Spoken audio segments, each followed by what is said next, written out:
Bonsoir Gérard Collomb. Bonsoir. Merci d'être avec nous. Vous êtes sénateur-maire socialiste de Lyon.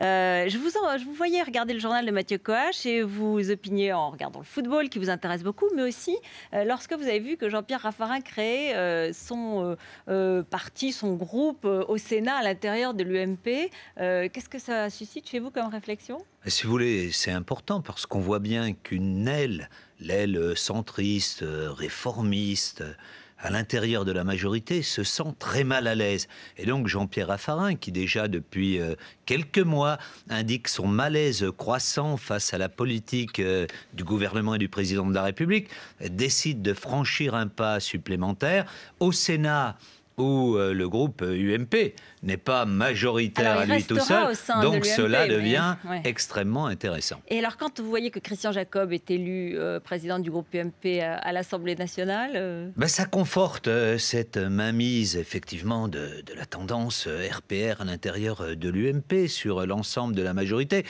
Pour Nicolas Sarkozy, je ne suis pas sûr non plus que ce soit une bonne nouvelle, parce que finalement, il va être un peu entouré entre un Premier ministre, un président du groupe UMP, et puis en même temps un président du groupe majoritaire au sein de l'Assemblée nationale. Ça va devenir pour lui difficile. Je précise que vous avez soutenu Ségolène Royal en 2007 et qu'à l'intérieur du PS, vous êtes plutôt parmi les réformistes, plutôt, on en parlera de ceux qui attendent Dominique Strauss-Kahn, mais du coup, quand vous voyez tous ces centristes qui se sont agités ces derniers temps, vous vous sentez un peu proche d'eux, même s'ils sont à droite ? Je me dis que, en tout cas, ils ont une vraie interrogation, que sur un certain nombre de points sur lesquels nous étions élevés. Par exemple, lorsque le président de la République à Grenoble avait un peu dérapé sur un certain nombre de valeurs, qu'il y avait eu un certain nombre de voix qui rappelaient qu'il y avait effectivement une éthique, qu'ils étaient mus par un certain nombre de valeurs. Je me disais que dans le fond, ils n'étaient pas si loin du discours que nous tenions.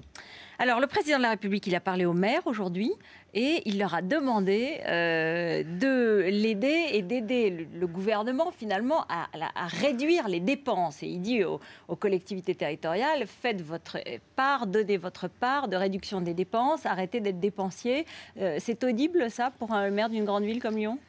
Écoutez, si effectivement on voyait des collectivités locales fortement endettées, puis un État au contraire qui soit lui économe, on pourrait comprendre le discours. Mais moi je regarde par exemple les chiffres d'évolution de la dette publique lors du dernier trimestre. Pour l'État, 56 milliards en plus. Par contre, pour les collectivités locales, c'est un désendettement. Donc vous voyez, il y a une contradiction entre les faits et puis le discours qui est tenu par le président de la République. Justement, il avait été un peu... Enfin, il n'était pas venu la dernière fois. Là, il était un petit peu sifflé. Vous avez l'impression qu'il est populaire au sein des élus locaux ? Je crois qu'aujourd'hui, les élus locaux, ils jugent sur leur budget. Et donc, ils sont en train de le préparer en ce moment. Et donc, ils voient bien les difficultés qu'il y a pour eux. Ils voient surtout que l'autonomie financière est en train de diminuer. Bientôt, nous n'aurons plus que la part de l'État, la contribution de l'État, et plus un pouvoir de moduler notre propre fiscalité. Et de ce point de vue-là, c'est un recul terrible par rapport à la décentralisation. On parlait tout à l'heure du Parti socialiste, de vos soutiens. Vous vous êtes un peu illustré ces derniers temps aussi, parce que lorsque Benoît Hamon a fait son texte sur l'égalité réelle, vous avez été très sévère. Vous avez dit c'est irréaliste, ce n'est pas moderne, c'est mal pensé. Enfin, et du coup, il a dit Benoît Hamon s'est défendu en disant l'aile droite du parti n'a qu'à prendre ses responsabilités. Vous vous sentez de l'aile droite du Parti socialiste ? Vous savez, Benoît Hamon devrait regarder l'histoire du Parti socialiste. Ce n'est pas forcément ceux qui avaient le discours le plus à gauche qui ont fait les politiques les plus réformistes. Après tout, ce fut l'histoire de la SFIO, d'avoir un discours très à gauche, puis quand on arrivait au pouvoir, d'être finalement mollement gestionnaire. C'est ce que peut faire Martine Aubry si elle était élue, si elle était candidate et élue. Mais quel est le problème? C'est qu'à un moment donné, quand vous ne tenez pas compte des réalités, vous arrivez au pouvoir, vous allez très rapidement dans le mur. Et donc, à partir de là, vous n'avez plus de marge de manœuvre et vous devez vous adapter. Moi, j'aime mieux qu'on ait une politique réformiste plus conséquente, qu'on puisse dire, vous savez, on ne va pas pouvoir tout faire, mais on va se concentrer sur un certain nombre de priorités. Lorsque l'on dit que tout est prioritaire, c'est que l'on n'en a pas. Dominique Strauss-Kahn, vous le soutenez, vous êtes avec d'autres personnes plutôt proches et vous appelez à sa candidature tout en laissant ouvert la vôtre aux primaires, en tout cas c'est ce que j'ai compris. Aujourd'hui il y a deux sondages qui indiquent qu'il battrait Nicolas Sarkozy, deux sondages différents avec des scores très impressionnants, 62% pour Sofres Nouvelle Obs, 59% pour IFOP Paris Match. Est-ce que ça veut dire que ça peut l'encourager à revenir ? Je l'espère. Si avec de tels niveaux de sondage, il n'est pas encouragé, quand le sera-t-on?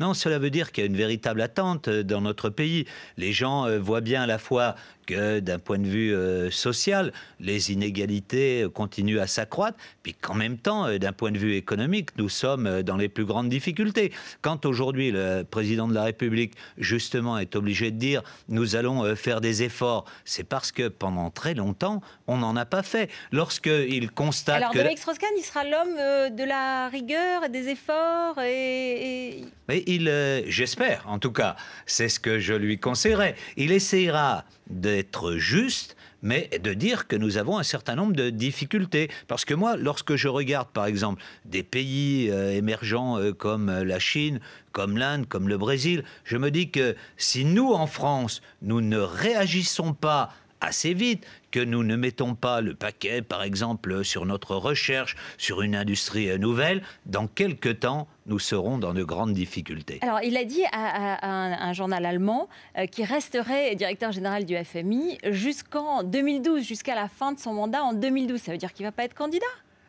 Je ne crois pas. Je pense qu'il regarde la situation française, qu'il voit en particulier émerger avec Pierre Moscovici, avec un certain nombre d'autres, un courant réformiste qui s'affirme. Et pour lui, c'est important d'avoir un certain nombre d'élus locaux qui puissent relayer le discours dans le pays et qui, demain, le mettent en position de réformer véritablement ce pays. C'est en train de se constituer, ce pôle réformiste. Vous avez oui, vu Pierre Moscovici, vous parlez avec Manuel Valls, vous parlez avec d'autres... Je crois que petit à petit, on voit bien qu'il y a un certain nombre de positions qui se prennent, qui ne sont pas pour une ligne qui serait une ligne gauchisante du PS, mais qui veulent montrer aux Français qu'il y a une crédibilité du PS à pouvoir gouverner.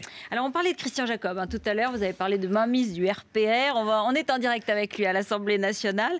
Le nouveau président du groupe UMP, on va le retrouver tout de suite. Bonsoir, merci beaucoup d'être avec nous. Je voudrais citer l'article de mon confrère du Monde ce soir. Jean-François Copé ne se succède pas à lui-même, mais c'est tout comme. Comment le prenez-vous ? Écoutez, c'est comme un article du Monde. Au-delà de cela, aujourd'hui, ce dont le président a besoin, c'est de pouvoir s'appuyer sur un trépied solide, c'est-à-dire un gouvernement de combat, comme l'a défini lui-même le Premier ministre, un parti politique en ordre de marche, et c'est le cas avec Jean-François Copé, et une majorité rassemblée et unie. C'est ce que nous avons tous souhaité faire. Et vous avez pu voir que cette élection s'est déroulée dans les meilleures conditions. Ça n'est pas les chicayas du Parti socialiste. Il y avait 4 candidats. Nous avons fait une déclaration commune en sortant, et voilà. Toutefois, il y avait Jean Leonetti, le centriste, et on disait qu'il était plutôt soutenu par Matignon, par François Fillon, peut-être même par l'Élysée qui voulait donner quelques consolations aux centristes. Ça veut dire que François Fillon et Nicolas Sarkozy ont perdu avec votre élection ? Non, parce que ce n'était pas du tout le sujet.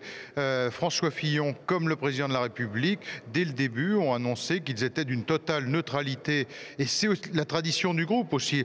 Le groupe des députés élise un président. Et encore une fois, ça s'est fait dans un climat à la fois serein et détendu. Et jamais il y a d'intervention extérieure.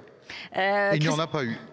Christian Jacob, est-ce que vous ne craignez pas quand même, en traçant un portrait aussi idyllique de la situation, de retrouver peut-être la langue de bois du RPR d'il y a très très longtemps? Parce que dans le fond, c'est peut-être pas grave qu'il y ait des discussions à l'intérieur du groupe et des différences et des sensibilités. Ah, mais c'est important. C'est important qu'il y en ait, et il y en a. Simplement, je parle de la compétition en tant que telle. Elle s'est passée de manière loyale et sereine, n'en déplaise à ceux qui voulaient effectivement que ça explose de tous les côtés. Mais bien entendu que le groupe continuera à travailler comme il travaille, c'est-à-dire avec cet esprit de liberté et en respectant l'expression de chacun, mais en sachant se rassembler avec beaucoup de loyauté derrière le président de la République. On le disait tout à l'heure, Jean-Pierre Raffarin crée son groupe à l'intérieur du groupe UMP du Sénat. On voit quand même que c'est pas si simple et que l'atmosphère est un petit peu tendue entre justement centristes et peut-être chiraciens, sarkozystes, je ne sais pas. Écoutez, vouloir faire référence systématiquement aux partis politiques auxquels on appartenait les uns et les autres il y a 8 ans, je crois, n'a pas beaucoup de sens. Je vous rappelle qu'il y a 2 présidents de la République successifs qui se sont fait élire sur l'étiquette UMP, que ça fait 2 fois qu'en tant que députés, nous sommes élus sous l'étiquette UMP. Alors bien entendu, il y a des sensibilités différentes et ça c'est le rôle du président de groupe, de savoir les respecter, les reconnaître, les valoriser, mais savoir, eh bien, lorsque l'intérêt général l'exige, se rassembler, ce qui a toujours été le cas. Et c'est dans cet esprit que je souhaite que l'on puisse continuer à travailler. Alors, lorsque certains disent c'est Jean-François Copé qui entre le parti et avec vous au groupe devient un peu l'homme fort de la majorité, qu'il y aura peut-être une bataille pour la succession de Nicolas Sarkozy entre François Fillon et Jean-François Copé, tout cela n'est que fantaisie ? Oui, je pense qu'il faut arrêter la politique fiction. Aujourd'hui, nous sommes au milieu d'un quinquennat, enfin un peu plus, aux 2 tiers d'un quinquennat, avec le président de la République qui a refixé des objectifs très clairs, c'est-à-dire qu'on s'inscrit dans la continuité des réformes. C'est d'ailleurs, je pense, la raison pour laquelle François Fillon a été renommé à la tête du gouvernement. Et à partir de là, eh bien, le président a besoin d'avoir une majorité qui, dans sa diversité, eh bien, puisse réagir, préparer les textes de loi, mais savoir se rassembler à chaque fois qu'il le faut. Et c'est, encore une fois, ça n'est pas avec le regard ou la lorgnette des partis auxquels on appartenait les uns et les autres il y a une dizaine d'années qu'il faut regarder ces résultats. Ça n'aurait pas de sens. Alors, quelle est l'originalité dans tout ça de Christian Jacob ?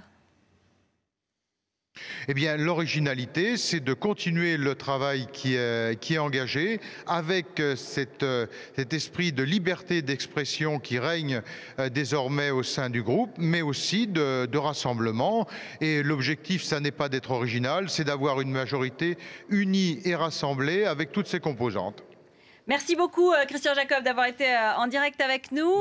On suivra bien sûr votre action à l'Assemblée nationale. Je reviens vers vous. Donc, comment est-ce que vous réagissez quand vous entendez Christian Jacob ? J'ai été frappé par un mot qu'il a employé. Nous allons former une équipe de combat. Si c'était le combat pour faire en sorte que la France sorte d'une situation difficile. Mais j'ai peur que ce soit le combat politique, c'est-à-dire que déjà on ne pense plus à gouverner notre pays, à faire des réformes, mais qu'on soit déjà dans la prochaine bataille politique. Oui, mais dans la présidentielle, vous y êtes aussi au Parti Socialiste. Oui, mais il y a eu une réunion sur l'organisation des primaires cet après-midi. La seule différence, c'est qu'on n'est pas au gouvernement et que pour le moment, on n'a pas en charge l'avenir de la France. Je peux vous dire que dans nos municipalités, on pense aujourd'hui à gérer nos villes, pas effectivement à savoir si on se succédera à nous-mêmes. Justement, ces primaires, elles s'organisent un petit peu cet après-midi. Arnaud Montebourg a proposé une charte éthique pour qu'elle soit totalement loyale, qu'il n'y ait pas d'avantage pour les uns ou pour les autres. Vous y croyez à des primaires loyales ou vous avez des doutes ? Oui, je pense qu'elles seront loyales. D'ailleurs, je pense que, si vous voulez, si le scénario auquel j'aspire se révèle vrai... C'est-à-dire Dominique Strauss-Kahn qui revient, voilà, qui est candidat. Vous y croyez? Vous pensez qu'il va revenir? Je pense qu'il va revenir. Oui, de plus en plus. Je pense qu'il aurait dit... Quel est le signe? Quel est le signe qui vous l'a... Rien, il aurait dit simplement, il y a quelques mois, moi je ne reviens pas, et donc préparez-vous. Le fait qu'il ne dise rien montre qu'effectivement, c'est un homme de responsabilité. Il reviendra à un moment donné, et on sait quel est ce moment. Mais... Après le G20... Donc il a aujourd'hui la responsabilité du FMI. C'est important, les réponses qu'il peut apporter à la crise. Par exemple, on voit bien que la crise irlandaise aujourd'hui impacte impacte totalement notre économie. Mais ça veut dire en juin 2011, c'est pas trop tard pour être prêt à la bataille présidentielle? Je ne crois pas. Il y a à la fois quelqu'un qui a un programme économique. Je pense que c'est un des mieux placés pour voir quelle est aujourd'hui la situation de la France, quelle est la situation de l'Europe, qui est quand même en grande difficulté. J'entendais encore ce matin un certain nombre d'analystes qui disaient mais l'euro pourrait être menacé. On voit bien que si l'Europe éclate, on va se retrouver dans une crise extraordinaire. C'est même d'ailleurs les Américains qui nous le disent. Et donc, il aura à ce moment-là, à mon avis, tous les atouts pour mener une politique économique qui permette à notre pays d'aller enfin de l'avant. Voilà, Gérard Collomb, sénateur-maire de Lyon et grand supporter de Dominique Strauss-Kahn. Vous nous avez dit ce soir qu'à votre avis, en tout cas, il reviendrait. Merci beaucoup d'avoir été sur notre plateau.